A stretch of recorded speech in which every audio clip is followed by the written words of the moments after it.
भारत सरकार ने जातीय जनगणना कराने का फैसला किया है।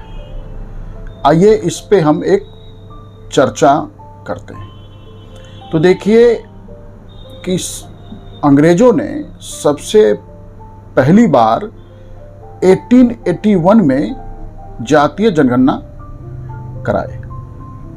फिर उसके बाद 1931 तक, मतलब 1881, 1891, 1901, 1911, 1921 और 1931 लगातार हर सेंसस, क्योंकि भारत में 1881 से लगातार सेंसस होता रहा है। पहली बार वर्ष 2011 में वो 10 वर्षों पे जो सेंसस चला रहा था वो नहीं हो पाया है। तो अंग्रेज़ों ने 1931 तक हर सेंसस के साथ जातीय जनगणना कराई और उसके आंकड़े पब्लिश भी हुए। अब सवाल ये है कि अंग्रेज़ों ने भारत में जातियों के आंकड़े क्यों इकट्ठा कराए, क्यों जनगणना में वो आंकड़े प्रकाशित किए गए। तो देखिए उसके पीछे जो ब्रिटिश सरकार का कारण था कि हम जानते हैं कि 1857 की क्रांति के बाद भारत में अंग्रेज़ों ने डिवाइड एंड रूल की जिस नीति को भारत में लागू किया, क्योंकि 1857 की क्रांति के बाद ब्रिटिश सत्ता ने भारत में सामाजिक सुधार के लगभग सारे कार्यक्रम बंद कर दिए, क्योंकि उन्हें ये लगा कि 1857 की क्रांति में सामाजिक परिवर्तन के लिए उठाए गए कदम, बनाए गए कानून का भी एक प्रभाव था। तो अंग्रेजों ने वैसी सारी नीतियां अपनानी शुरू कर दी जिससे भारतीय समाज को बांटा जा सके।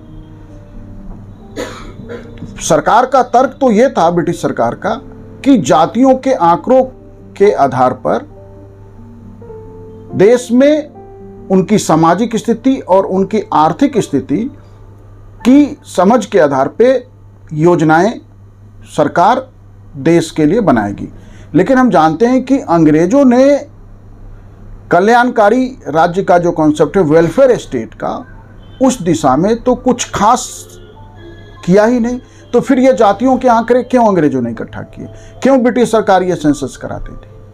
तो कारण स्पष्ट है कि वह उन जातियों के आंकड़ों से भारतीय समाज को बांटने और कैसे भारतीय व्यवस्था में अपने को प्रभावी बना के रखा जाए, कैसे भारत में उनका मजबूत नियंत्रण बना रहे, इसके लिए जातीय जनगणना कराए। अब फिर से 2023 में बिहार ने जो है जातीय जनगणना कराया। जब देश आजाद हुआ तो 1951 में जो सेंसस हुआ, उस समय के प्रधानमंत्री जवाहरलाल नेहरू ने जातीय जनगणना पर रोक लगा दी।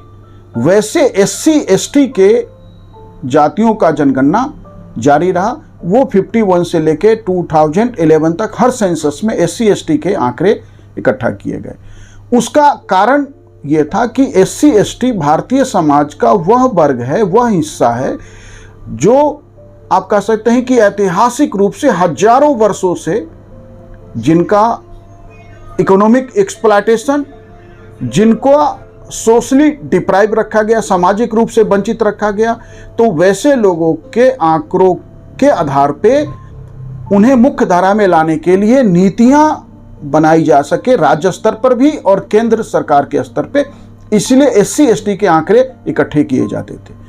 1941 में जो सेंसस हुआ उसमें भी अंग्रेजों ने जातीय जनगणना कराई, लेकिन उसके आंकड़े पब्लिश नहीं हुए क्योंकि द्वितीय विश्व युद्ध चल रहा था। तो 51 से जातीय जनगणना पे रोक लग गई और फिर से बिहार ने इस दिशा में पहल किया और जातीय जनगणना के आंकड़े पब्लिश किए, जो मामला कोर्ट तक गया और अंततः जो है बिहार सरकार की तर्क को कोर्ट ने स्वीकार किया और जातीय जनगणना के आंकड़े बिहार में पब्लिश किए गए। अब आप देखिए कि यह जो बिहार की सरकार का पहल था, प्रयास था, उसका उद्देश्य क्या है? सिर्फ और सिर्फ राजनीति। कि बिहार का चुनाव, वैसे तो भारत में सभी राज्यों के चुनाव में जातीय आधार पर मतदान होता है, लेकिन जातीय समीकरण बिहार में बाकी राज्यों की तरह, या कहिए कि और भी जो है डीप तरीके से बिहार के चुनाव को, बिहार की राजनीति को प्रभावित करता है। तो इसी कारण से जातीय जनगणना बिहार ने कराए, उस राज्य ने कराए जहां से महात्मा बुद्ध का जन्म हुआ। मानव इतिहास का जो नोन हिस्ट्री है उसमें महात्मा बुद्ध से बेहतर, महात्मा बुद्ध से महान कोई भी व्यक्ति मानव इतिहास में दूसरा नहीं जन्म लिया। वैसे हजारों लोग दुनिया के अलग अलग क्षेत्रों में आए, लेकिन उनमें सबसे ऊपर महात्मा बुद्ध, तो वो महात्मा बुद्ध की जमीन है, महावीर की जमीन है। गांधी जी ने अपना आंदोलन वहीं से शुरू किया, चंपारण से। तो जो बिहार सामाजिक परिवर्तन और देश के अंदर एक दिशा देने का काम किया, उसने फिर से जातीय जनगणना की दिशा में एक पहल किया। लेकिन क्या यह पहल ठीक है? तो मैं इस पे एक कहानी छोटी सी सुनाता हूं। जब मैं दिल्ली से अपनी पढ़ाई के दौरान ही मेरठ में आके अमात्य संस्थान खोला, तो मेरठ से 60 किलोमीटर के डिस्टेंस पे एक शहर है मुजफ्फरनगर।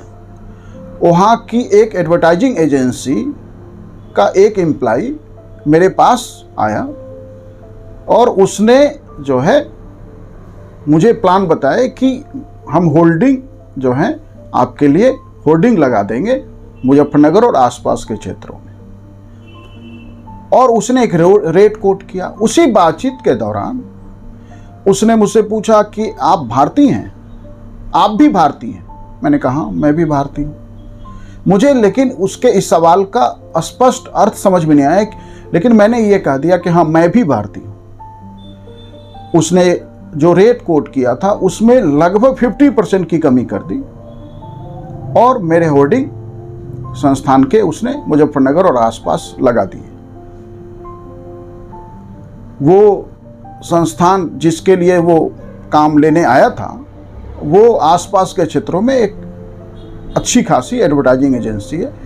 जब उस संस्थान के संचालक ने वह रेट देखा होगा तो वो लगभग 1 महीने के बाद मेरे पास आए और उन्होंने बोला कि मैंने उस एम्प्लॉय को बाहर निकाल दिया है, क्योंकि उसने जिस रेट पर, लगता है वो शराब पी के आ गया था, क्योंकि जिस रेट पे उसने आपको होर्डिंग ऑफर किया है यह तो हमारी लागत भी नहीं है। तब मैं यह समझ पाया कि वह जब ये सवाल कर रहा था कि आप भी भारतीय हैं, तो मतलब उसने भारतीय होने के आधार पे अपनी नौकरी गंवा दी। तो भारत की ये सच्चाई है कि यहाँ जातीय हितों के लिए, जातियों की मदद के लिए यह समाज हजारों वर्षों से बटा हुआ है। आज़ादी के बाद जवाहरलाल नेहरू स्पष्ट रूप से जानते थे कि यदि नया भारत बनाना है, नए भारत का निर्माण करना है, तो समाज में यह जो जातियों का प्रभाव है वह जितना प्रभावी रहेगा, सामाजिक विकास और देश की तरक्की में यह बाधक रहेगी। इसीलिए जानबूझ के, सोच समझ के सरकार ने फैसला किया कि जातीय जनगणना नहीं कराई जाएगी।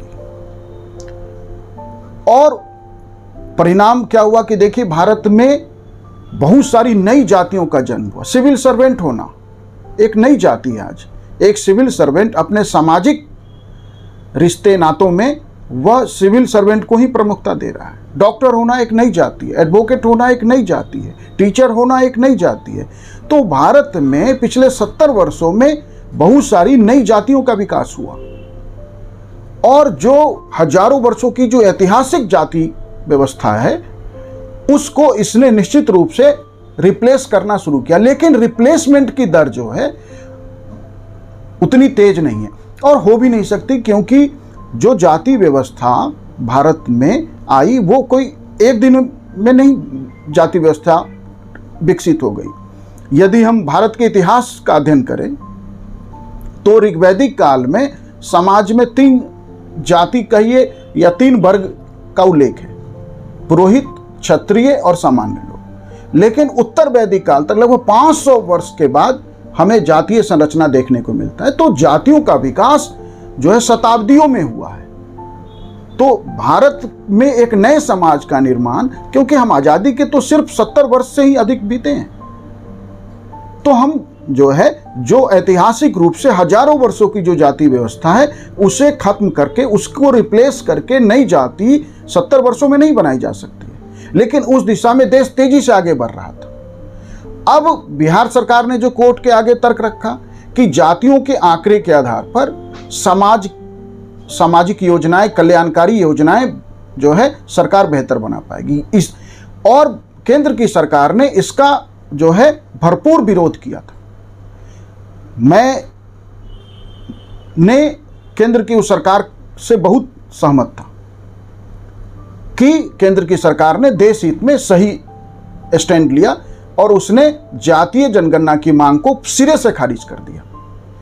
अब उसी सरकार ने फिर से यू टर्न ले लिया और यह जो देश में राजनीति में जो ये मांग उठी कि जातीय जनगणना होनी चाहिए, इस मांग के बाद केंद्र की सरकार को लगा कि भारत में जिस तरह से जातियों की जनगणना की मांग है, यदि वह इस मांग को इग्नोर करे और नहीं कराती है तो इसका लाभ विपक्षी दल को मिल सकता है।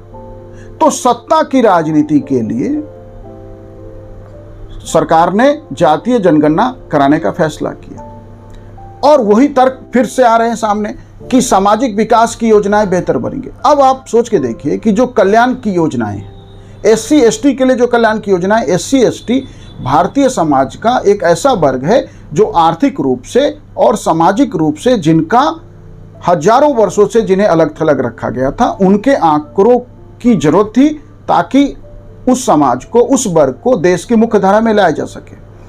अब यदि हम फिर से जातीय जनगणना कराते हैं और यदि हम माने कि यदि OBC की जनसंख्या भारत में 60% है, तो कल को फिर यह मांग उठेगी कि अब जो OBC रिजर्वेशन है वो 60% किया जाए। 60% OBC को आप रिजर्वेशन दे देंगे, 22% SC ST का रिजर्वेशन है और 10% इकोनॉमिक वीकर सेक्शन का रिजर्वेशन है, तो लगभग रिजर्वेशन मोर देन 90% हो जाएगा। तो क्या इस तरह से देश चलाया जा सकता है कि 90% यदि हम रिजर्वेशन दे दें? और आप सोच के देखिए कि आर्मी और पैरा फोर्सेज में रिजर्वेशन नहीं है। यदि हम आर्मी और पैरा फोर्सेज को छोड़ दें तो पूरे भारत में सभी राज्य और केंद्र की सरकार मिलकर कितनी नियुक्तियां करती होंगी? लगभग 1 लाख लोगों को नौकरियां दी जा रही है। तो क्या इन 1 लाख सरकारी नौकरियों में यदि OBC की भागीदारी उनकी जनसंख्या के अनुपात में हो जाएगा तो क्या इससे OBC वर्ग का आर्थिक तरक्की हो जाएगा और देश विकास पथ पे बहुत तेजी से आगे चलेगा? तो जो तर्क है जातीय जनगणना कराने का कि सामाजिक योजनाओं को आर्थिक डाटा के आधार पर बेहतर तरीके से चलाया जा सकता है, तो हम जनगणना में जातियों का आर्थिक आंकड़ा, उनका आर्थिक स्थिति इकट्ठा करेंगे और फिर उसके हिसाब से देश की योजनाएं बनेगी। तो क्या देश की योजनाएं OBC योजना बनेगी? क्या जो वेलफेयर की स्कीम है वह जातियों के आधार पर बनेंगे? क्या कि वेलफेयर का संबंध गरीब, देखिए देश में यह बात समझना पड़ेगा कि देश में 3 ही जाति है, मजदूर, किसान और अमीर वर्ग। तो जब आप मजदूर के लिए कोई योजना बनाएंगे तो उस योजना में, उस कल्याण की योजना में जातियों का क्या अर्थ है? रही बात किसान के लिए योजना बनानी, तो किसान कर्नाटक का हो या किसान उत्तर प्रदेश का हो या किसान बिहार का हो, किसान के लिए जो योजना बनेगी वह योजना सभी किसानों के लिए एक जैसी हो सकती है। तो जातीय जनगणना कराने का जो तर्क है वो सिर्फ राजनीति है।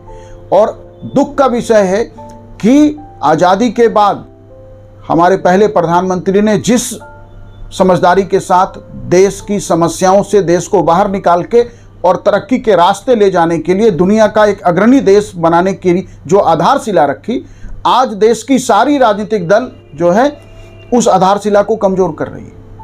आज भारत का कहना है कि हम दुनिया की चौथी बड़ी अर्थव्यवस्था हैं। चौथी अर्थव्यवस्था 150 करोड़ लोगों के साथ हैं। आप जर्मनी, जापान जो हमारे आसपास की अर्थव्यवस्था, उनकी जनसंख्या कितनी है? तो इस आधार पे और हमें विश्व की सबसे बड़ी अर्थव्यवस्था बननी है तो क्या जातीय जनगणना के आंकड़ों के आधार पे होगा? फिर जातियों की जनगणना के जो आंकड़े आएंगे उसके बाद हर जाति यदि राजनीति में, लोकसभा में जातीय आधार पे अपना रिप्रेजेंटेशन मांगने लगे तो क्या हम फिर से प्रोपोर्शनल रिप्रेजेंटेशन का सिस्टम भारत में संसद में लेके आएंगे कि जिस जाति की जितनी संख्या उस जाति के उतने सांसद या उस जाति के उतने राज्य विधायिका में सदस्य? क्या देश इससे चलेगा? देश इस तरह चलेगा? बहुत दुख का विषय। हमारा देश का राजनीतिक तंत्र, हर देश का व्यवस्था समय के साथ बेहतर होता है, लेकिन दुर्भाग्य है कि भारतीय लोकतंत्र हर बीतते दिन के साथ लग रहा है कि कमजोर पड़ रहा है, हर बीतते दिन के साथ कमजोर पड़ रहा है। और भारत में लोकतंत्र सिर्फ इस अर्थ में अब रह गया है कि चुनाव हर 5 वर्ष पे होते हैं और सत्ता का परिवर्तन हो जाता है। लोकतंत्र सिर्फ यह नहीं है, समाज में जो हाशिए पे पड़े लोग हैं, जो कमजोर वर्ग हैं, उनके लिए योजनाओं को बनाने के लिए जातियों के आंकड़े नहीं चाहिए। क्योंकि आज पिछले 70 वर्षों में आज़ादी के पहले का सामाजिक ढांचा और आज का सामाजिक ढांचा में बहुत अंतर आ गया है। आज़ादी के पहले के सामाजिक ढांचे में देश का धन कुछ जातियों तक सीमित था, यह बात ठीक है, लेकिन आज हर जाति में गरीब लोग हैं, हर जाति में मजदूर हैं, हर जाति में किसान हैं। आज यह नहीं कहा जा सकता कि भारत में जो धन है, यह बात ठीक है कि अग्रणी जातियां आर्थिक तरक्की के रास्ते में बेहतर हैं, अग्रणी जातियों की भागीदारी बेहतर है, चाहे देश का कॉरपोरेट वर्ल्ड हो, चाहे देश का वो सरकारी जॉब्स हो, क्योंकि वहाँ सामाजिक चेतना जो है बरसों से, शताब्दियों से रही है। इसलिए वह वर्ग आज़ादी के बाद के लाभों में आगे है वह, लेकिन उसका माध्यम शिक्षा है और आधुनिक दुनिया शिक्षा से चलेगी, आधुनिक दुनिया तरक्की से चलेगी और उस तरक्की का आधार शिक्षा और ज्ञान है। समाज को रेशनलिटी से चलाना होता है, समाज को लॉजिक और रीजनिंग से चलाना होता है। लोकतंत्र में सिर्फ चुनाव जीतने के लिए इस तरह की व्यवस्था, इस तरह का आर्थिक सोच कि सामाजिक कल्याण की योजनाओं के लिए आंकड़े इकट्ठा होंगे, आर्थिक आंकड़े इकट्ठा होंगे, तो ऐसे वर्गों के लिए, कमजोर वर्गों के लिए, हाशिए पे पड़े लोगों के लिए बेहतर योजनाएं बनेगी। बहुत दुख का विषय है कि भारतीय राजनीति किस दिशा में जा रही है और इस तरह से यह जो विभाजन है, जातियों के जो आंकड़े हैं, आने वाले अगले 50 वर्षों में भारत के समाज को गंभीरता से प्रभावित करेगा और देश कहीं ये विकास की पटरी से न उतर जाए। इसलिए समय है कि देश के प्रबुद्ध वर्ग को, देश के समझदार लोगों को, जो इस देश को समझते हैं और चाहते हैं कि भारत दुनिया का नेतृत्व करे, तो उन्हें आगे आना चाहिए और इसका विरोध करना चाहिए। Thank you.